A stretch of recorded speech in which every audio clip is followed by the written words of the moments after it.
नमस्कार, आप देख रहे हैं डेली 24 भारत और मैं हूं आपके साथ रोहित कुमार। जम्मू कश्मीर विधानसभा चुनाव के तीसरे एवं अंतिम चरण के चुनाव प्रचार का शोर रविवार शाम को थम गया।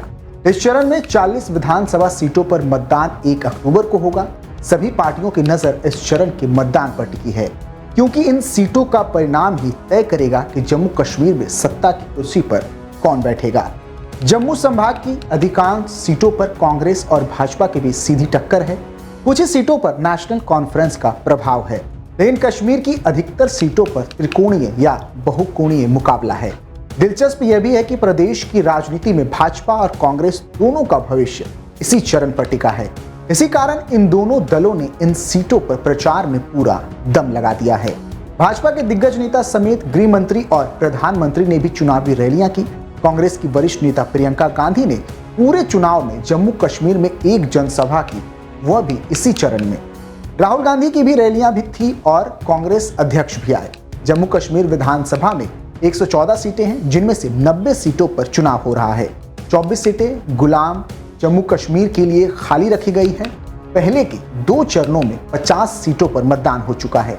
मंगलवार को जिन 40 सीटों पर वोट डाले जाएंगे, उनमें से 24 सीटें जम्मू संभाग के 4 जिलों जम्मू, सांबा, उधमपुर और कठुआ में हैं। ये चारों जिले हिंदू बहुल्य हैं। वर्ष 2014 के चुनाव में इन जिलों में 20 सीटें थी, जिनमें से भाजपा 18 पर जीती थी। 2 सीटें नीका को मिली थी। कांग्रेस का इन जिलों में खाता भी नहीं खुल पाया था। परिसीमन में इन जिलों में 4 नई सीटें बन गई। वहीं उत्तरी कश्मीर के 3 जिलों बांदीपोरा, बारामूला और कुपवाड़ा जिले की 16 सीटों पर मतदान होगा। पिछले चुनाव में ये जिले पीडीपी और नीका के लिए उर्वर रहे थे। साल 2014 में जम्मू जिले की 10 में से 8 सीटें जीतकर भाजपा ने रिकॉर्ड बना दिया था।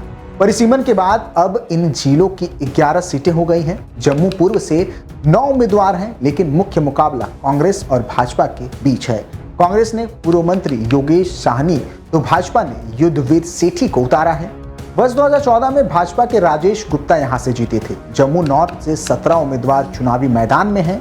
मुख्य मुकाबला 2 पूर्व मंत्रियों के बीच है। भाजपा ने पूर्व मंत्री श्याम लाल शर्मा और नीका ने पूर्व मंत्री अजय सडोत्रा को टिकट दिया है। यहां नीका के समर्थन में कांग्रेस है। जम्मू पश्चिम में 12 उम्मीदवारों में मुकाबला देखने को मिल सकता है, जिसमें कांग्रेस और भाजपा के बीच कड़ी टक्कर है। भाजपा के अरविंद गुप्ता तो कांग्रेस के मनमोहन सिंह चुनाव लड़ रहे हैं। इस सीट से गुलाम नबी आजाद की डीपीएपी के गौरव चोपड़ा भी मैदान में हैं। वह पूर्व पार्षद हैं। वर्ष 2014 में भाजपा के सत शर्मा ने यहां से जीत दर्ज की थी।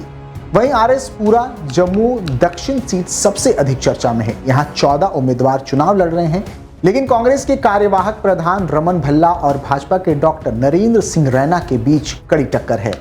यह सीट सबसे अधिक हॉट सीटों में से एक है। परिसीमन में गांधीनगर और आरएस पुरा सीट के कुछ क्षेत्रों को मिलाकर यह सीट बनाई गई थी।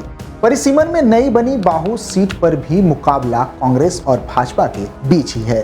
12 उम्मीदवार मैदान में हैं, लेकिन भाजपा के विक्रम रंधावा और कांग्रेस के तरनजीत सिंह टोनी आमने सामने हैं। विक्रम रंधावा पूर्व एमएलसी हैं और तरनजीत जिला विकास परिषद के सदस्य। इस सीट पर सभी की निगाहें टिकी हुई हैं। दरिया चिनाब के किनारे बसे अखनूर की सीट इस बार आरक्षित हो गई है। इस पर 2 पूर्व नौकरशाह आमने सामने नजर आएंगे। भाजपा के मोहन लाल का मुकाबला कांग्रेस के अशोक कुमार से है। 12 में से 8 बार यह सीट कांग्रेस ने जीती, लेकिन वर्ष 2014 में भाजपा के राजीव शर्मा ने कांग्रेस के दिग्गज श्याम लाल शर्मा को हरा दिया था। श्यामलाल अब भाजपा में है। बिश्नाह सीट पर भाजपा पहली बार जीत के लिए संघर्ष कर रही है। 9 उम्मीदवार चुनावी मैदान में हैं, लेकिन मुख्य मुकाबला भाजपा के राजीव कुमार और कांग्रेस के युवा उम्मीदवार नीरज कुंदन के बीच है। एक दिन पहले ही कांग्रेस महासचिव प्रियंका गांधी के यहां चुनाव प्रचार करने पहुंची थी। पेशे से डॉक्टर राजीव कुमार नौकरी छोड़कर भाजपा से चुनाव लड़ रहे हैं, जबकि नीरज कुंदन एनएसयूआई के पूर्व राष्ट्रीय अध्यक्ष हैं। वहीं उधमपुर पूर्व से 9 उम्मीदवार चुनावी मैदान में हैं, लेकिन मुख्य मुकाबला 4 उम्मीदवारों के बीच देखा जा सकता है। भाजपा ने रामनगर के पूर्व विधायक आरएस पठानिया को टिकट दिया है। इससे नाराज पवन खजूरिया निर्दलीय ही चुनाव में उतर पड़े हैं। इस सीट पर पैंथर्स पार्टी के बलवान सिंह और नीका के सुनील वर्मा मैदान में हैं। कुल मिलाकर मुकाबला बेहद रोचक है और इसके नतीजे भी मजेदार होने वाले हैं। इस खास रिपोर्ट में फिलहाल के लिए इतना ही। आप देखते रहिए डेली 24 भारत। नमस्कार।